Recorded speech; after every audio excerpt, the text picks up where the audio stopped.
Saudara, di tengah pembubaran unjuk rasa yang sempat rusuh, insiden tidak terpuji terjadi.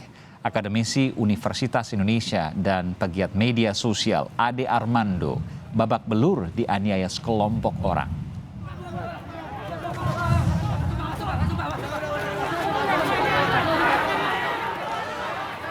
Aparat kepolisian tampak menyelamatkan dan membawa Ade Armando keluar dari kepungan sekelompok orang di tengah unjuk rasa mahasiswa di depan gedung DPR.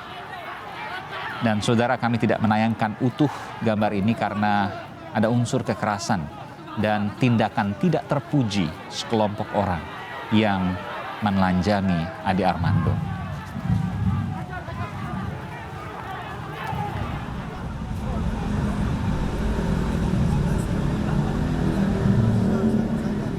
Sebelumnya Ade Armando tiba di depan gedung DPR memantau jalannya aksi unjuk rasa mahasiswa. Ade menyatakan mendukung tuntutan mahasiswa menolak amandemen Undang-Undang Pemilu dan juga amandemen Undang-Undang Dasar 1945 yang dapat berdampak pada penundaan pemilu 2024 termasuk wacana penambahan jabatan presiden.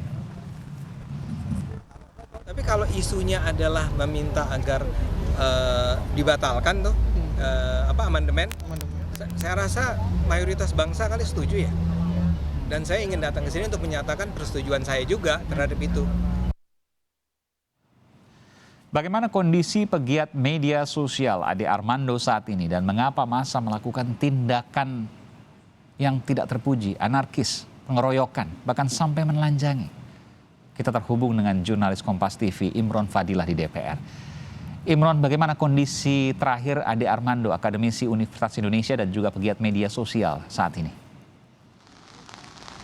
Ya, jadi sekitar pukul 15:45 waktu Indonesia Barat tadi Ade Armando langsung dievakuasi karena setelah menerima tindak kekerasan yang dilakukan oleh sejumlah massa aksi yang melakukan aksinya di depan gedung Dewan Perwakilan Rakyat Republik Indonesia Senayan, Jakarta. Kemudian setelah dievakuasi oleh kepolisian dan TNI, dibawa ke salah satu posko kesehatan yang memang disediakan di dalam gerbang luar dari gedung Dewan Perwakilan Rakyat Republik Indonesia, kemudian menerima penanganan medis untuk sementara. Namun karena memang luka yang dialami Ade Armando di bagian wajah dinilai cukup parah, kemudian akhirnya diputuskan untuk membawa Ade Armando ke rumah sakit terdekat untuk menerima perawatan lebih lanjut lagi.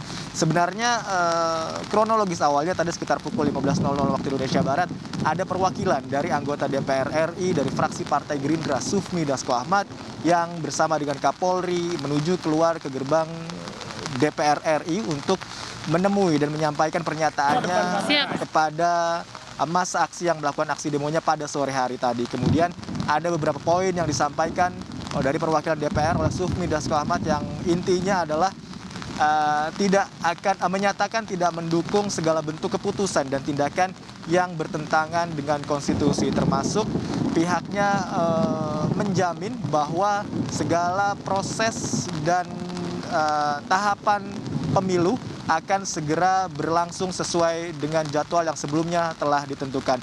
Kemudian setelah pernyataan dan jawaban disampaikan oleh perwakilan anggota DPR bersama dengan Kapolri di atas mobil komando, mereka kembali ke dalam gedung DPR dan sempat terjadi sedikit kericuhan di tengah-tengah massa aksi. Akhirnya terjadi tindakan kekerasan yang dilakukan terhadap Ade Armando sehingga hasilnya akhirnya dievakuasi di posko kesehatan terdekat yang terletak di dalam gedung Dewan Perwakilan Rakyat Republik Indonesia. Aiman. Ya, Imron, saya juga mendapatkan informasi kalau polisi telah menangkap ya sejumlah terduga penganiaya Ade Armando, termasuk juga tindakan yang sangat tidak terpuji dan berlebihan ya sampai kemudian melanjangi Ade Armando. Ya, betul sekali tadi. Meskipun belum pasti bahwa yang diamankan oleh pihak kepolisian adalah pihak-pihak yang melakukan tindak kekerasan kepada Ade Armando, namun pantauan kami ada sekitar 4 atau 5 orang yang tadi setelah dipukul mundur ke dua arah, ke arah Gatot Subroto dan ke arah Selipi. Kemudian kepolisian dan juga TNI yang menyebar pasukannya untuk sebenarnya memukul mundur aksi massa pada hari ini karena memang tadi sudah tidak kondusif begitu ya. Ada aksi bakar-bakar kuns atau pembatas jalan berwarna oranye di depan gedung DPR RI, serta lemparan-lemparan benda keras seperti botol berisi cairan, kemudian kaleng dan juga batu. Sehingga akhirnya polisi terpaksa menembakkan gas air mata ke arah massa yang ricuh dan juga water cannon untuk memadamkan api yang sempat terlihat di pagar utama dari gedung Dewan Perwakilan Rakyat Republik Indonesia. Hingga akhirnya mengamankan sejumlah pihak yang diduga sebagai provokator dalam aksi kekerasan yang dilakukan pada sore hari tadi di depan gedung DPR RI Senayan, Jakarta. Aiman. Baik, terima kasih. Tentu kita akan mencermati terkait hal ini, termasuk juga proses penanganannya di kepolisian. Terima kasih Imron Fadila melaporkan langsung dari gedung DPR Jakarta.